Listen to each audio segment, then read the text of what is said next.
ठीक ऐसा हो जाता है एक आदमी जब उसके अंदर टेस्टोस्टेरोन का लेवल बहुत कम हो जाता है, और जब किसी व्यक्ति के अंदर नॉर्मल टेस्टोस्टेरोन का सिंथेसिस हो पाता है, ब्लड में टेस्टोस्टेरोन की मात्रा नॉर्मल होती है, तो आदमी ऐसा दिखता है। इंडिया में जनरली 25 साल की उम्र पार करते करते लड़कों का पेट निकल जाता है, मसल मास बहुत कम हो जाता है, फैट एक्यूमुलेशन भी बहुत ज्यादा हो जाता है। 30 की उम्र की बात तो धीरे धीरे लिबिडो भी कम होने लगता है और सेक्सुअल एक्टिविटी भी कम देखने को मिलती है। गली गली तो आपको हकीम मिल जाएंगे इसको ट्रीट करने के लिए, क्योंकि भारत में ये प्रॉब्लम बहुत ज्यादा कॉमन हो गया है। और ये सब होता है केवल और केवल लो टेस्टोस्टेरोन की वजह से। अगर किसी व्यक्ति को अपने टेस्टोस्टेरोन लेवल को नॉर्मल करना होगा तो उससे पहले इन आलतू फालतू की बातों को छोड़कर सबसे पहले तो ये जानना चाहिए कि आखिर टेस्टोस्टेरोन बनता कैसे है, क्या चीजें हैं, कौन कौन से ऑर्गन हैं जो इसमें इन्वॉल्व हैं टेस्टोस्टेरोन के सिंथेसिस में। एक बार ये जान गए तो हम अपने टेस्टोस्टेरोन लेवल को नॉर्मल रख पाने में काफी सफल हो पाएंगे।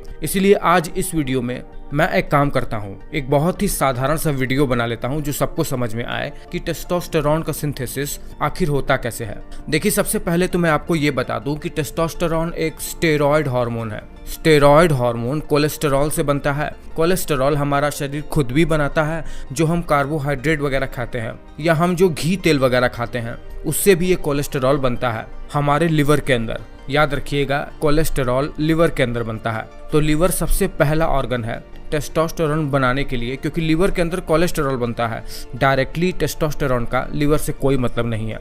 अब हम जानेंगे अलग से कि ये हार्मोन टेस्टोस्टेरोन शरीर में सिंथेसिस कैसे होता है, कौन कौन से ऑर्गन इसमें इन्वॉल्व होते हैं। देखिए क्या होता है, जब भी हमारा हाइपोथैलेमस स्टिमुलेट होता है किस पेप्टिन नाम के प्रोटीन से, तो वो गोनाडोट्रोपिन रिलीजिंग हार्मोन नाम का एक हार्मोन रिलीज करता है जो कि पिट्यूटरी के एंटीरियर पार्ट को स्टिमुलेट करता है ल्यूटिनाइजिंग हार्मोन और फॉलिकल स्टिमुलेटिंग हार्मोन को रिलीज करने के लिए। ये दो बहुत ही इंपॉर्टेंट हार्मोन है मेल और फीमेल दोनों के लिए। इस वीडियो में हम मेल्स की बात कर रहे हैं। जैसे ही ब्लड में ये फॉलिकल स्टिमुलेटिंग हार्मोन और ल्यूटिनाइजिंग हार्मोन रिलीज हुआ, ये पुरुषों में उनके अंडकोश में मौजूद टेस्टिकल्स वहां पर जाता है। जब हम इस टेस्टिकल्स को सैजिटल व्यू में काट के देखेंगे तो हम पाएंगे कि ये टेस्टिकल्स कुछ लोब्यूल्स में बटे हुए होते हैं और उनके अंदर कुछ मुड़ी हुई ट्यूब जैसी संरचना होती है जिसे सेमिनिफेरस ट्यूब्यूल्स कहते हैं। वो इस टेस्टिकल्स के अंदर मौजूद होते हैं।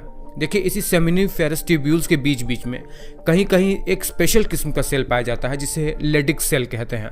होता ये है, ये ल्यूटिनाइजिंग हार्मोन इस लेडिक सेल को स्टिमुलेट कर देता है कोलेस्टेरॉल को यूज करके बहुत सारे नए प्रकार के केमिकल को बनाने के लिए। देखिए क्या होता है, सबसे पहले यही कोलेस्टेरॉल से प्रेग्नेनोलोन नाम का एक केमिकल बनता है जो आगे प्रोजेस्टेरॉन में बदल जाता है। यही प्रोजेस्टेरॉन आगे चल के DHEA यानी डिहाइड्रोएपीएंड्रोस्टेरॉन में बदल जाता है। यही DHEA आगे चल के एंड्रोस्टिनिडायोन और एंड्रोस्टिनिडायोल जैसे कई सारे टेस्टोस्टेरोन के प्रीकर्सर को बनाता है, जो कि बहुत ही इंपॉर्टेंट है। ये सब एक वीक एंड्रोजन होते हैं और शरीर में अपना अपना अलग फंक्शन भी रखते हैं। आपको बता दें कि एंड्रोजन एक मेल हार्मोन होता है। इसमें कई सारे स्टेरॉयड हार्मोन होते हैं, टेस्टोस्टेरोन इनमें से एक है। देखिए, लास्ट में इसी कोलेस्टेरॉल से जब एंड्रोस्टिनिडायोन बन जाता है, तब यही एंड्रोस्टिनिडायोन अब टेस्टिकल्स के लेडिक सेल में टेस्टोस्टेरोन में बदल जाता है और ब्लड में रिलीज हो जाता है। आपको बता दें कि टेस्टिकल्स के अलावा हमारे टेस्टोस्टेरोन के प्रीकर्सर जैसे एंड्रोस्टिनिडायोन, DHEA यानी डिहाइड्रोएपीएंड्रोस्टेरॉन हमारे एड्रिनल ग्लैंड के कॉर्टेक्स में भी बनते हैं। ये बात मैंने आपको पिछले के वीडियो में बता रखा है। थोड़ी मात्रा में एंड्रोजन महिलाओं के ओवरीज में भी बनता है।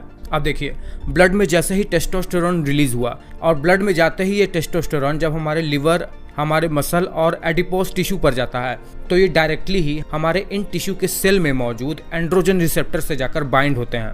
जैसे ये लिवर के सेल मेम्ब्रेन को पार करते हैं, वहाँ न्यूक्लियस में जाते हैं, वहाँ पर मौजूद DNA के स्पेसिफिक टारगेट जीन से बाइंड होकर प्रोटीन बनाते हैं और ये प्रोटीन क्या करेंगे, लिवर में फंक्शन करेंगे। ये क्या करेंगे कि लीवर में कभी भी फालतू के फैट का एक्यूमुलेशन नहीं होने देंगे और लीवर ढंग से फंक्शन कर पाएगा। इसीलिए आप देखे होंगे कि लोअर टेस्टोस्टेरोन फैटी लीवर का कारण भी बन जाता है। जब यही टेस्टोस्टेरोन एडिपोज टिश्यू में जाएगा, जो कि फैट सेल्स होते हैं, तो ये इन्हीं एडिपोज टिश्यू के सेल में लिपिड अपटेक को इनहिबिट कर देंगे, जिससे ज्यादा मोटापा नहीं बढ़ता है पुरुषों में। स्केलेटल मसल पर जब ये टेस्टोस्टेरोन जाएगा, तब मसल प्रोटीन का सिंथेसिस करने लगेगा, जिससे ज्यादा से ज्यादा मसल मास बढ़ता हुआ दिखेगा मर्दों में। लेकिन जब यही टेस्टोस्टेरोन हमारे स्किन, हमारे हेयर, हमारे प्रोस्टेट और हमारे गोनाडल टिश्यू पर जाता है तो इस टेस्टोस्टेरॉन को डिहाइड्रो टेस्टोस्टेरॉन यानी DHT में कन्वर्ट होना पड़ता है, तब जाकर ये इन टिश्यू पर अपना काम कर पाता है। देखिए क्या होगा, जब ये DHT में कन्वर्ट होगा डिहाइड्रो टेस्टोस्टेरॉन, तब ये इन टिश्यू के एंड्रोजन रिसेप्टर से बाइंड होकर अपना फंक्शन करेंगे। जब आदमी की स्किन पर ये DHT जाता है तब ये बहुत सारे हेयर ग्रोथ को प्रमोट करता है और सेबेशियस ग्लैंड के एक्टिविटी को भी प्रमोट करता है। हेयर फॉलिकल पर जाता है तो ये हेयर लॉस का कारण बनता है। मर्दों में मेल पैटर्न बाल्डनेस का कारण भी यही टेस्टोस्टेरॉन से कन्वर्ट हुआ DHT ही होता है, और यही DHT हमारे प्रोस्टेट ग्लैंड के ग्रोथ में मदद करता है, उन सेल को प्रोलिफरेट करने में मदद करके।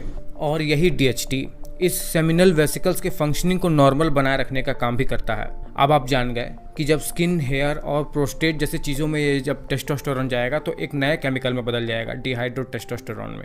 अब अगर यही टेस्टोस्टेरॉन हमारे ब्रेन और बोन में जाएगा तो एक स्पेशल किस्म के एंजाइम, एरोमाटेज एंजाइम की वजह से एस्ट्रोडियोल एस्ट्रोजन के रूप में बदल जाएगा और अपना फंक्शन करेगा। ब्रेन में यही एस्ट्रोडियोल जो कि E2 एस्ट्रोजन होता है, ब्रेन में स्पेसिफिक मस्कुलिनाइज्ड जीन को एक्टिवेट करता है, जो कि हमारे ब्रेन के फंक्शन में बहुत ही इंपॉर्टेंट रोल प्ले करता है। स्पेशली मेंस के मेमोरी और मेंटल स्टेबिलिटी में तो ये बहुत ही इंपॉर्टेंट रोल प्ले करता है।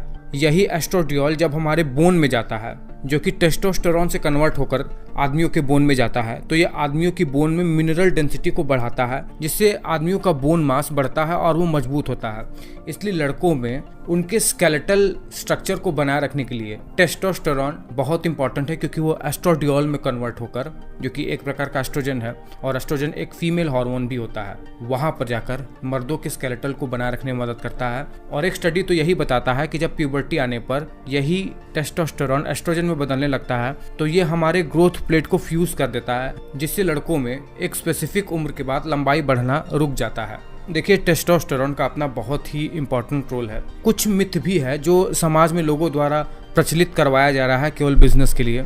फिलहाल मैं उम्मीद करता हूँ कि आप एजुकेट होंगे और चीज़ों को ढंग से समझोगे, और एक बार जहां आप चीज़ों को समझना शुरू कर दिए, आप अपनी समस्याओं का हल खुद ही कर लोगे। ये वीडियो आपको कैसा लगा मुझे नीचे कमेंट करके ज़रूर बताना।